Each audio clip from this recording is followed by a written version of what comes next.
Dirt roads to rock crawling, two-buck chuck to screaming eagle, moonshine to 50-year-old single malt. We talk about it all here on Wheelin' Wine and Whiskey with your hosts, Jason and Chris. Welcome to Wheeling Wine and Whiskey, episode 141 on the lake bed, KOH 2022. Chris? Yes, sir. How are you? I'm great. How are you? I'm doing well. I'm kind of on cloud nine right now, not going to lie. It's pretty freaking epic. This place is intense. Yes, it is. And there is, I don't know, 90,000 people on the lake bed right now, maybe? I don't know. Maybe that's a little high, but there's a lot. I'm saying 70 right now. I like 70. I'd buy that for $1. All right, well. 70's good, but it is crazy. There's a lot of people. Oh, you want $1 right now? Wait, I do have my wallet. I don't know if I did. I owe you. Shit again. So we had contacted a few individuals prior to through IG. Yes. That we wanted to hit. Everybody, all the players are in town right now. Right? Everybody, so all the big hitters, even the little hitter, everybody's here. It's tough. It's a cool thing because they're all here, but it's tough because they're all busy. They got race programs. They got stuff going on, and they're testing and they're fixing shit. And they have obligations to their sponsors and so forth and so on. Photo shoots. Exactly. And, oh, my gosh. The big dogs are getting pulled in every which direction. So it's like, okay. So I reached out to this individual, and he's like, yeah, I'll do an interview. I'm like, well, can we kind of set a time? And he's like, just come find me because I don't know what my schedule is like. Right. I said, fair enough. So you wandered into the camp today. I did. We were in the pits. And it's my MO. Yes, it is your MO. You're very good. You're very, I wouldn't say stealth, but you're very like a heat-seeking target. Like right on. You're very focused. Yes. Very focused. I'm going to get this bone. Yes, yes. And so we walk into this camp, and the individual that we wanted to interview was in his one of the trailers there, the cooking trailer. Yep. And you introduced yourself, and we got to sit down with this individual. Who is this individual, Chris? Oh, the one and only three-time king, Shannon Campbell. Can you believe that? We talked about doing this for years. Everybody talks about, we got to interview Shannon, and here we are, 2.5 years into this podcast thing, and we wanted to get his interview from day one. Yeah. Right? Everybody's like, we got to interview Shannon. Yep. Well, I call him the godfather of off-road. I don't know if you like that so much. Well, he's an easygoing soul, apparently. Super chill, super good. We didn't know. We just went over there with the intentions of setting a time to meet. Right. And I'm like, when do you want to meet? And he goes, well, right now's a good time. We're like, okay, crap. I'm not really prepared and ready to go. But we made it happen. We did. We had the gear. And I was total improvised. And as we roll, we're unscripted. As we always are. And I knew it was going to be fun sitting down with Shannon, just chatting. We were missing adult beverages. That was probably the only thing that would have elicited some other stories. But we got some great stories and topics. This is epic. Yeah. Super, super appreciative of his time. And, and then we it was just great. So, I don't know. Let's just roll it. Roll it. Okay, we are here on the lake bed. KOH 2022. In the pits, Chris. Yes, sir. With someone that, I don't know, do we call it godfather of off-roading here? But quite the operation. We're here with Shannon Campbell, three-time king. That's right. On the lake bed. Shannon, how you doing? Pretty good. How about you guys? Good, man. Thanks for carving out some time here. I know this is a busy week, and you got a lot of, as you put it, junk on the lake bed here. So it's awesome. So I want to start by, you started out as a wreck wheeler. I got to four-wheel behind you with some crazy suspension on, I think you called it the car Whitey at the time. Yeah. At Fordyce Creek Trail. And I'm like, what is going on? This is super cool. And then you started getting into competition rock crawling, and then to this operation. So, I'm sure you didn't foresee all this, but what is that like coming from your eyes, from just out having fun? I mean, you're always having fun. It seems like. I try to have fun. I miss them days because we actually had a whole lot of fun and we didn't care about anything. now it seems like there's a whole lot of work to do with this kind of fun. I mean, this is my job and I really enjoy it. But the days where you met me, we were out there, we're just kids, and I remember everybody looking at us going, man, these are some crazy sons of bucks, and we just did dumb shit all the time. And but I miss that, and now it's like, oh, you gotta watch what you do and watch what you say, and right. But I still have a good time, and I love all these people, and one of these days, it's going to be back to where we can just wheel and have some fun. So you got to get out and do some wreck wheeling, I imagine, every once in a while. I know you go out on the side-by-side a lot. I see on... Yeah, I've been, I got rid of all my crawlers, so I don't really have a crawler, and we got all these dang race cars, and it seems like they're always tore apart, so it's not like something you can just jump in and go have fun. But I've got my side-by-sides. We got a bunch of Polaris UTVs and Generals and stuff, and I really enjoy them. I still have a Jeep that I take, and, it's nothing crazy, but I love just going camping, and I'm not as wild as I used to be in the rock crawling stuff because it just, we come here and destroy stuff. So when I go out at home, I like to just go have fun and enjoy my time and hang out with people like we used to do. But, right.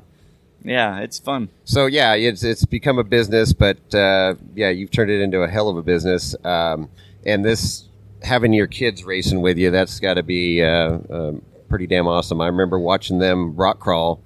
And then now they're out here racing the, 4,400 class. Yeah, before rock crawling is where it really started for me. We'd go out on the weekends and weekend warriors and friends, having beverages and who can make it up there, just talking smack. And I remember taking Waylon when he was 2 years old. And once he got where he could reach the pedals, I'd put him in and people, oh man, I can't believe you're letting that little kid drive, and he would go up pretty soon. I'd just get there and watch him and I'd drink with my friends and have a good time and say, hey, they want you to go up that, and we just made him do dumb stuff. He's like a little test dummy, and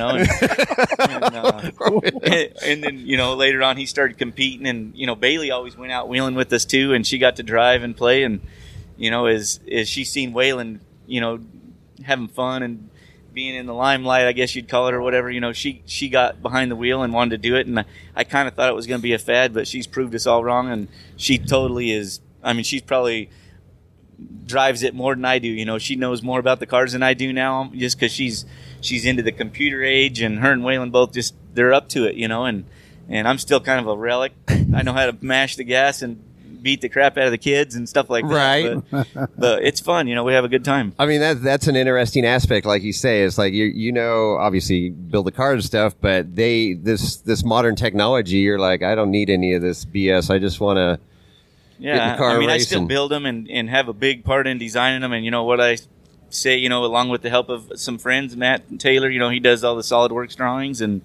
But most of the stuff is, kind of what we started with base, and it's evolving so much now that it's getting out of the realm that I know. So let's talk about that, because, you built the UTV chassis, which is just freaking badass. But you guys, it seemed like a few weeks before Hammers, you built Waylon's car and then Brian's car and from bare tube to a freaking race car race across the desert. That's what flips my switch, is being able to make something in a short amount of time and take it out and prove it, and it's getting harder and harder to do that because everybody's got the COVID excuse and can't get parts. They're sitting in the ocean out there, can't bring them in. Right.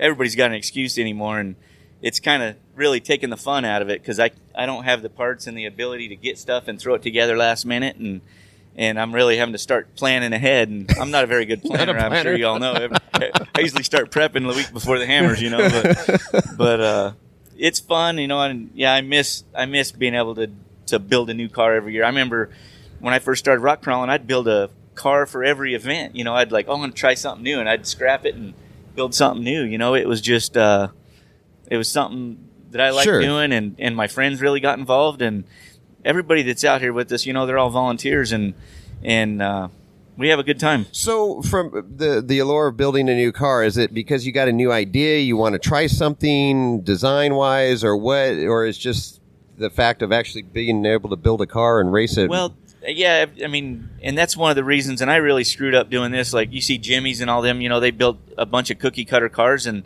you can bring anyone in to put them together. I've never really liked employees. Like, me and my kids and my family, we're the employees, and we already got enough problems with each other. Just, hey, do that, you lazy son of a gun, or you know what I mean? So getting employees was never my thing. And I always thought, by the time I built something, by the time I used it, it's going to be out of date. So I wanted to stay up on top of stuff. And now I've got the oldest thing here. I've built mine in 2016. Right. And I've got a bulkhead and the stuff sitting there to build a new one and a lot of the parts. And, I'm just kind of waiting. Is something going to really drastically change? And I'm hoping that this year I can come out with something new and get back up there with something very innovative, I love it. So let's talk about the IFS, because you were the first guy to run IFS, right? Yep. And you're still running a solid rear. So what do you think about this independent rear as well? And I'm not real sold on that yet. I mean, I like the UTVs. They're very easy and simple, but I don't know, too many CVs and stuff like that. I'm not real. I don't know. We'll see after we see what Lauren and Vaughn do with them new cars. And I know they work good and they ride, very easy to tune and stuff. There's probably different places where, I don't know, them UTVs go everywhere. It's pretty amazing. Just a really slick machine. You can slide over things, and they blow me away. Sometimes they go better places than these, until you get to the big climbs and stuff, and that, they just don't have the stance or the power or the whatever horsepower to make them. Yeah.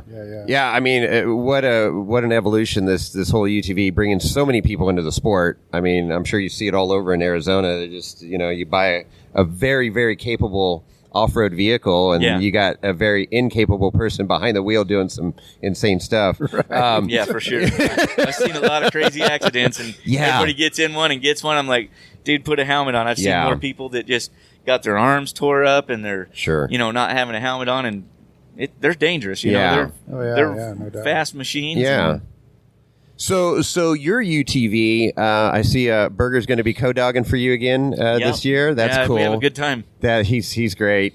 And have you done anything to your UTV since you built it? Major changes or just subtle stuff? Last year, I came out here and I had a sway bar that I bought from someone, tube and everything, put it in there, and I beefed it up where it was mounted, and I thought I was good. Well, me and Jason got out there and we had moved up, quite a bit in the field, and then all of a sudden it started dying on me, and we were thinking electrical issues. We had stopped, I don't know, 3 or 4 times pulling panels off, and finally comes down. He spotted the sway bar. The tube was broke, and I had a solenoid mounted to the tube. Oh. And it was just twisting enough that it would short it out on the firewall that was aluminum and make the battery short out or whatever. Shit. And we chased, the steering would go out, but it still moved, but the steering would quit and weird things. Yeah, because of electric steering or something? Yeah. And so we fought that, and then after I figured that out, or he figured that out, we just disconnected it and hung it up and got it away from the sway bar. And, I mean, the sway bar made the whole race, but, we had been down some time or whatever. And so Brannick, the guys that build all the sway bars for our big cars, they went in and built me some custom stuff, and really nice. And I'm pretty sure it's going to be solid this time. And you know what? That was my only real flaw. And hopefully everything just stays together this year. Right on. How much of an advantage do you think it is running a UTV before you run the 4400 race? For me, because I got a single seater, and I know Jason, he's really good at navigation, and I don't even know how to turn my GPS on. It's like, put the line on there and I'll follow it, and we're already having problems with that, to tell you the truth. They put one file in and I can't get the whole course in my map. So So it'd be a good pre-run for me to see where we're going and everything, because it's the same course. There's a few things that we won't do in the UTVs, but for the most part, we got to go out and pre-run in our big cars and ran all the new trails, and it should be pretty wild. So when you're out pre-running in the big car, the 4400 car, I mean, you're not going race pace, but how much are you beating up? Obviously, you're trying to save your equipment, but you want to try some lines and stuff. And yeah, we did all the new trails, and pretty much like that. We broke a bunch of them, I mean, Dave says he went through there, but we couldn't even hardly find tire tracks. And I remember I can't remember the name of the hill, but it was one of the first ones, just shaly. I mean, we moved half that hill to the bottom, just all 4 of our cars getting up there pre-running, and I don't know who's been out there now. And then we kind of moseyed over to the other trails that come off of, I don't even know. King's Veto was one of them. King's Veto is a new one. There's just just coming down them with our cars. Lauren Healy was in his rock crawler in front of us and rear steer and stuff. And, they come down and pretty easy. Well, we dropped off, and I know Miller was spotting Bailey, and she was the first one through. And I was like, man, I can't believe I couldn't see real good because I'm in my car. He's dropping her off these things, and I'm like, some big ledges. Yeah, so the car's coming up, and like, man, if we roll out here, it's going to be a pretty hard recovery because there's nothing. I mean, it's pretty nasty to get to, but we all got down there, and half that hill came down and moved stuff. Boy. It was quite the deal. So it's paved out a little bit now. I think it's going to be pretty good for race day to be a little more passable and noticeable to find the path. But yeah, because it's that fine line. You want to test the cars and everything, but you don't want to break anything major. Before. But we do though. We run them. I mean, not full throttle the whole time, but we're running them to check mileage and do things like that. Make sure everything's working. Yeah. I mean, it's always impressive seeing you guys pull the skins off of them and then rolling out of Hammertown, and Campbell's are going testing, and that's super cool going pre-running. That's great. So anything new on the on your old dog there? You say 2016, huh? It's pretty much the same, and hopefully we can keep it together this year. Last year we had some, engine problems, and I think we got that all sorted out and stuff. And that's my main thing. If that thing stays running, I'll be happy, and the only mistaker will be me. So I always admire the single seaters, man, because like you say, the navigation, and then if you do get wadded up, hung up on something, you got to pull your own cable and everything like that. Why did you choose to go single seat? I just, I used to be a lot wilder back in the day, and having someone. I remember my brother when we raced desert. He'd ride next to me, and he would do that, and I would lift, or I'm like, you scared me. Quit! What the hell? So it was just, I don't know. We came out of the rock racing things, which was moon buggies. Yep. So they were one seat, and I kind of stuck with me, and I enjoy. I just kind of cruise along thinking about things and try and have a good time. But I am building my new car. Will be a 2-seat car. Oh, interesting. All right. To have the option? I want to have a little more fun, and I got someone to help see. Okay.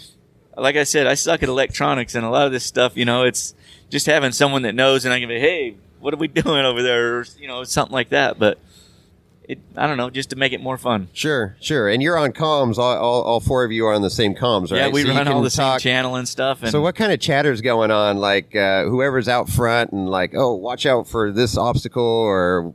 I mean, there's got to be some great chatter going on between. Yeah, I mean, I'm always like, if I see something or whatever, I'm worried. I'm like, hey, did you guys watch for this or that, and nothing real crazy. I mean, we're all pre-running and stuff, we're always talking smack, but out there, no smack talking on race day? No, we don't. I mean, it's pretty, because we're all on there. It's a lot of. It's game day. Yeah, if someone needs to know something or whatever, we all talk, and when the kids are having trouble with something, we can all, it's like, oh, okay, I can go here and I can pick that up, or I might be able to help figure out how to relay something or something like that, so it helps having us all on the same channel. Oh, for just sure. Working together, like, okay, I'm going to be through here, and, getting parts. Yeah. Do you have any issues with the added length of the race, the mileage? Is that going to concern you at all? No, I don't. Fuel, what are you talking, like fuel economy or something? Fuel. Yeah, that's another thing. I got a 35-gallon tank, so I got to stop a lot more, and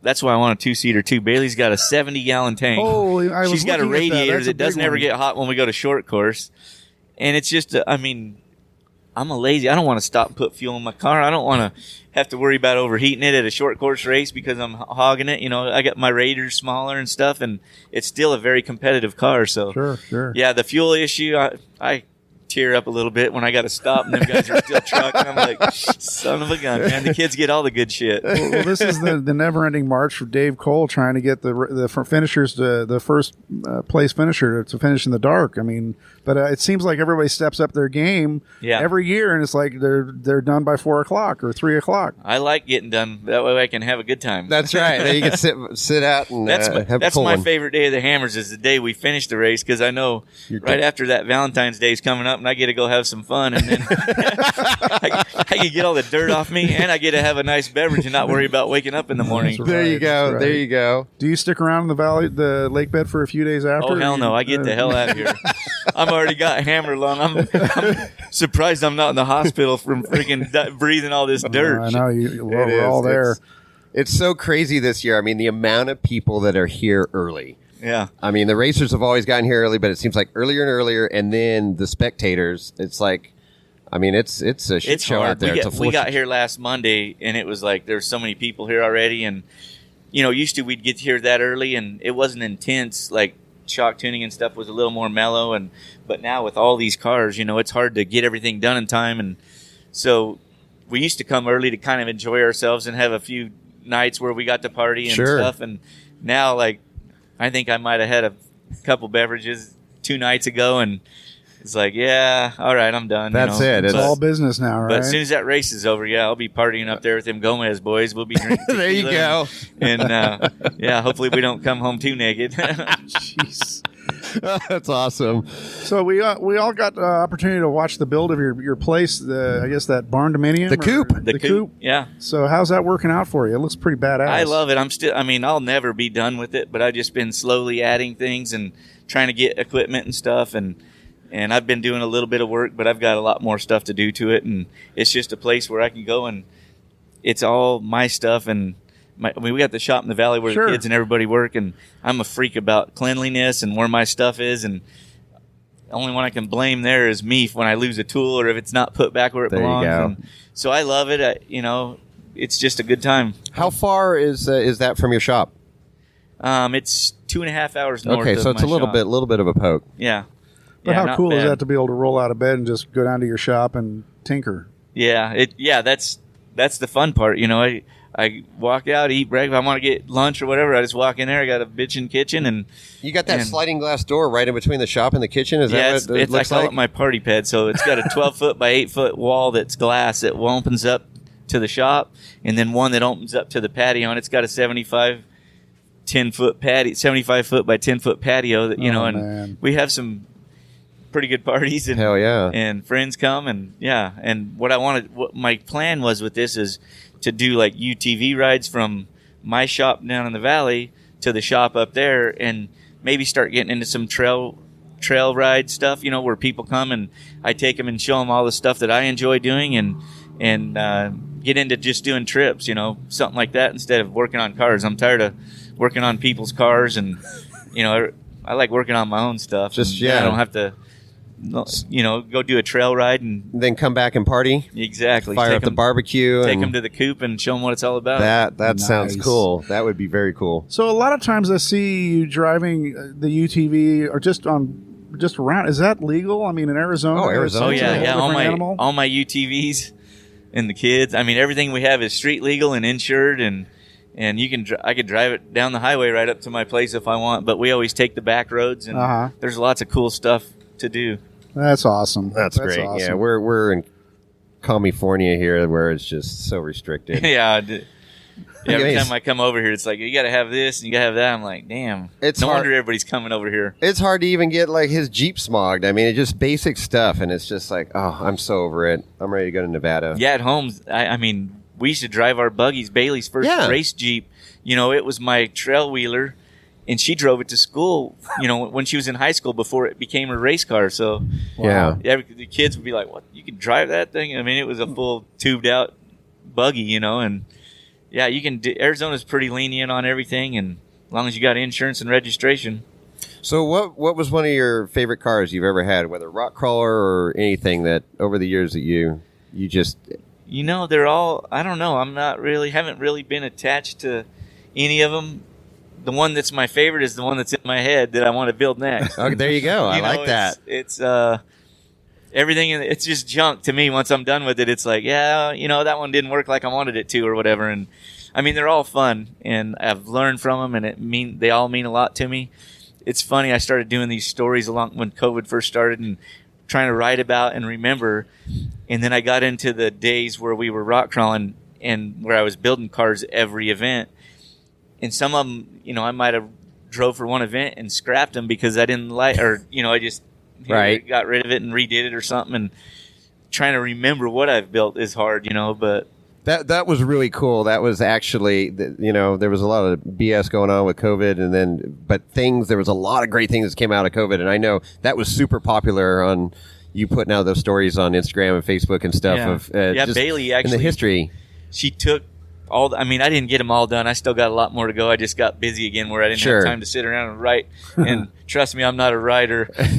I'm a good bullshitter, but it's good. It's good storytelling, Shannon. It's good. But she took all them stories and actually made me a book. I can't remember if it was for Father's Day or my birthday or something, but she made a hardback book and it's got all the stories in it. Oh, that's cool. Yeah, it's pretty cool to.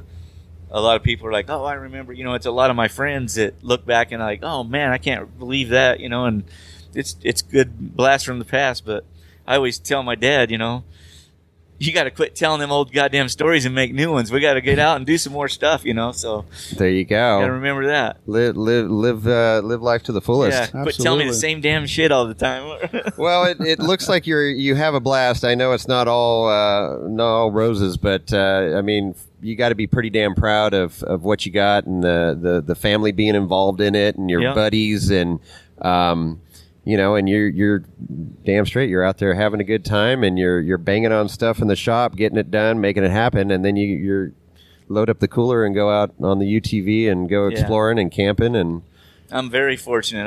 I love my life. It's kind of changed a little bit, here lately, but me and Jess have a good time, and I still get to hang out with the kids and family. I make the best of my time, and when I'm at home up there, I like to be out every weekend just doing things with her and whoever wants to come and hang out. I have a blast, so it's awesome. That's great. So this new car will be ready for next year, I have to imagine? Yeah, if I'm dreaming about it better be ready. So if it's not ready, it's because I can't get a part for it or something. It's stuck on a ship, a container ship. I hope that supply chain BS ends soon, man. This is just nonsense. Super frustrating. Yeah. What can you give anything about the new car that you want to share? Or it's to a two-seater. Two-seat. It'd be similar to Bailey's, but a little bit. I'm thinking a couple inches longer, and just subtle changes right now. I do have some other things in my head. Electric stuff's coming. Okay. I know they got a spec class and some wheel motors coming out, and I don't know.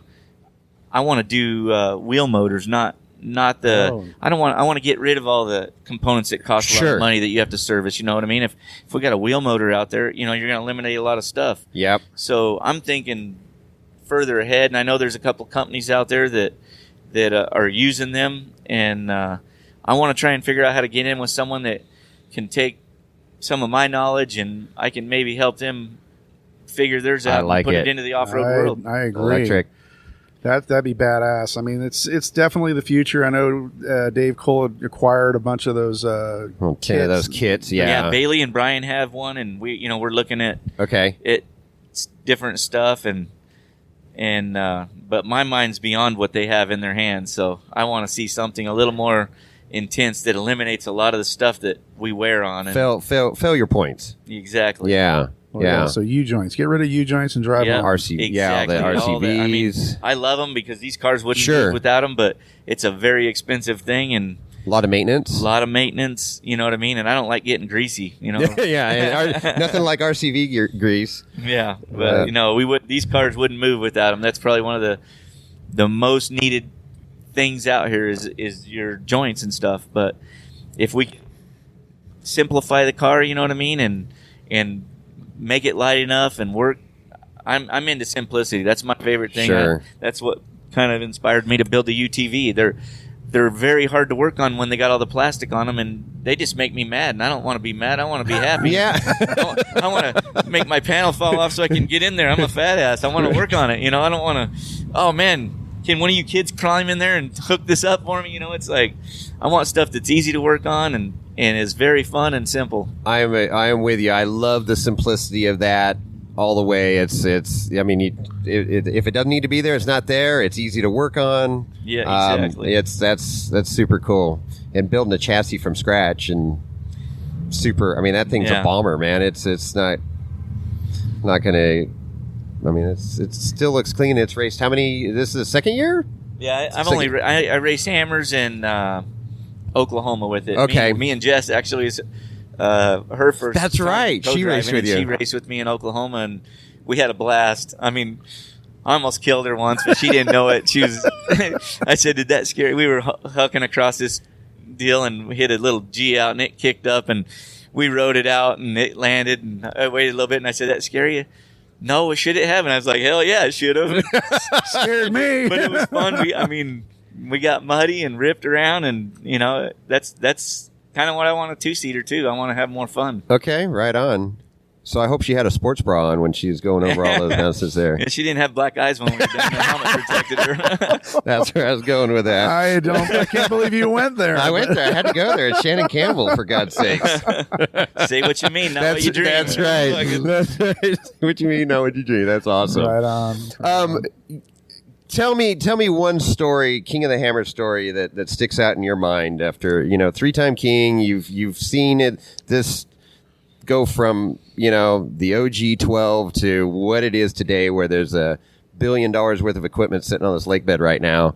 You got a story that kind of stands out, or a moment, a proud moment there's so many that we know. There's so many. I've got a couple of them. Okay. My favorite was the first year I came. They tried to get me out here the very first year, and I was like, no, I ain't got time. We were rock crawling and had too much stuff going on. The second year they had it in 2008, I came.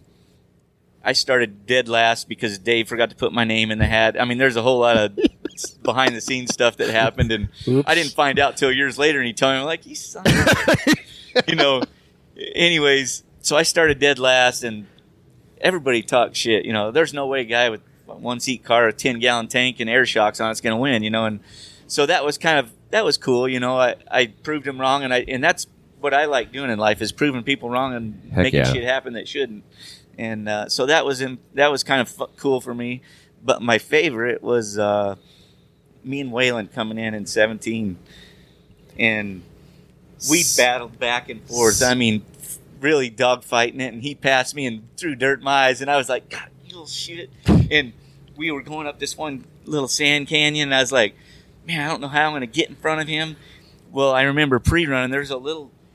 The course kind of went out like that and turned back in. And as soon as we bombed out of the wash, he went out there, and there was no VCP. I was like, sucker. And I bombed in, and there's a checkpoint right there. And I stopped, and he comes ripping up behind me. And he's like, Dad, you got a flat, and just screwing with me. And I was like, yeah, whatever. And we took off, and they let one car go in front of us after the checkpoint. And we both split that guy, and we were freaking, we raced. That's all the right. way in. It was the coolest finish. And then we come down the resolution. We were coming down Resolution. He put a nose on me and tried passing me down Resolution. I was like, you little shit. And I was so proud. It is. It's super cool. And to race that hard side by side and have that camaraderie that you have with your kids, that's freaking awesome, man. Yeah, to see him challenge me was the coolest thing. And then we dropped back door to get, I think he dropped right next to me. And yep. Drag raced. And then I screwed up and clipped a corner and blew my tire out. And I didn't give up, though. And that's one of the things I try to teach him. Just because you passed me don't mean shit. You started right in front of me. So it was cool. He came in front of me, and I ended up getting him by 28 seconds with 3 tires. That's right. And I barely made it up the hill, and I was mobbing that thing still. But to see how hard he tried, and I was bummed that he didn't get me. But at the same time, I was like, "Yeah, you'll get your chance to beat me, you little shit." Right. I don't give him nothing. You got to work for it. Got to earn it. Absolutely. And that's great, man. That's a proud dad moment right there. Yeah. That's freaking awesome, Shannon. Yeah, I know that was one of the highlights that keeps coming up. You watch that on YouTube, and I got to see it in person right when you guys came out of back door there, and that was we're like, holy shit! Yeah, they're going after it. Yeah, baby. Yeah, we didn't care about nothing except for winning. It was crazy. Yeah, get across that finish line. That's so cool. Absolutely. Man. We could go on for hours, but I know we're respectful of your time, Shannon. Anything else you want to say, or? I hope everybody has as good a time as I do. Hell yeah. I love it. I love it. Well, this has been awesome. So thank you for your time, Shannon. Thanks for letting us come by and do this. And I know you got a ton of fans out there. You're always getting fist pumps and stuff and thumbs up as you're rolling out to the start line. And you're very genuine, and that's what people like about you. And well, I wouldn't be who I am at without you guys. So yeah, it's awesome. So right on. Thank you very much. Thank you. Thank you guys.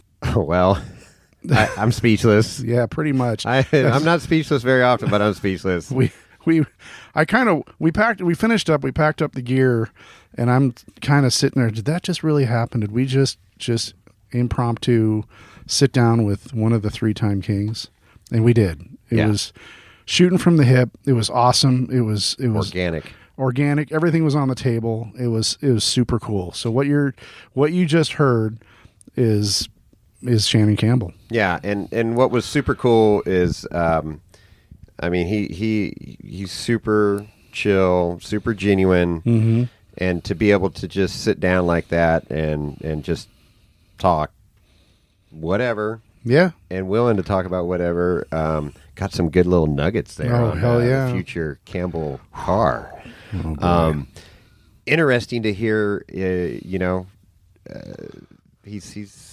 wants to go back to just having. I mean, he's always having fun, but it's become a business. It's become a business. Well, yeah, and as we were saying on the walk back up to camp here, he's built a business that his children can operate and succeed with, and it's like he'll check in every once in a while, and if he wants to get back to his roots and just rock crawl and just goof off and play and have a good time, he's in a position I think to be able to do that. It's super cool, and then to get that story, to hear him, he's a passionate guy, and to hear him choke up a little bit there talking about Waylon. Oh yeah, no, that was the passing in 2017 and fighting for that finish. And Shannon ended up winning that year by seconds, really by a time differential. That was it. Waylon physically crossed the line before him, but time wise, and that was awesome. I was just like, man, that's cool. Proud dad moment. And heck yeah, I built an operation from just going out screwing around wreck wheeling like we do to full-blown fabrication business. And I love how he says, it's not cookie cutter cars, everything's custom, and it shows. And that side by side is incredible. Last year it was fun to look at, and then looking at it again this year, and it's just so simplistic and works. And it's like if this is a huge if I was to get a side by side, I want that side by side. Okay, you heard it here on Wheeling Wine and Whiskey. Right. Why is Jason still broke? Oh, I don't know. Yeah. Well, that's because I'm still into off-roading for sure. But so I was so glad we got that in the bag. Yeah, absolutely. And the timing was perfect, and it was great. We had Kyle there from Fortune Off-Road, helping out with video, and Ray. Ray did a lot. Ray did dog control. He was on dog control. Dog whisperer. I think that was Brian and Bailey's might German. Might have been. But we got to see Razor. Razor's super cool. And Razor, the blue Frenchie. It was super cool. Who's the real boss of that operation? It's Razor. Yeah, Razor definitely rules the roost there. It's super cool. All right, and then we had Frankie there as well. I gave him my phone and said, "Here you go. Please take some photos, videos, whatever." And he did a great job. So awesome. Very appreciative of Kyle and Frankie doing that. Fortune Off-Road. They have a YouTube channel. Check it out. They're going to post some videos from the interview, and that just happened super organically. Yeah, it did. They're camped with us, and we were headed down to Hammertown. They were headed down to Hammertown, and I said, "Yeah, we're just going to try and wander into some pits and get some." Interviews, get some stuff. And there it was. So super cool. So check out the YouTube channel Fortune Off-Road. That's right. And then you can also check out their IG, which is Fortune Off-Road. So check them out. Man, Chris, I don't know. I am pretty damn excited we got that one. I feel like we could take the rest of the week off. How about that? I don't know about that. You're going to make me do more interviews. But I am going to say that we hit the hat trick of hat tricks. Yes, we did. Right? Jason Shear, Right. Randy Slauson. Right. Not once but twice. Shannon Campbell. Shannon Campbell. Three-time kings. Boom. Thank you. We're done. We're out. The podcast is over with. We can't do any more. We're gonna hang up the mics. So if you want to get a hold of Jason and I, you can send to emails, Jason or Chris at wheelingwineandwhiskey.com. Don't forget about the IG, Wheeling Wine and Whiskey. You can also reach out and give us a phone call and tell us how proud of us you are for nailing the Shannon Campbell interview. And that's 408-800-5169. That's right. 408-800-5169. Give us a call and let us know your thoughts and who else we should interview. Suggestions are always welcome. Yes. So this is going to launch. We did this Monday. So this is launching basically tomorrow morning at Dark 100. I got to figure this out. It's going to be it's Hammertown. We got to get into the media tent and see how long this is going to take to upload. Yep. Well, I'll make it happen. Of course you will. If you got to climb up on the tower and hold put your tinfoil hat on, we're going to make this thing happen. Exactly. All right, you got anything else? I'm speechless. You sure are. And on that note, we are out.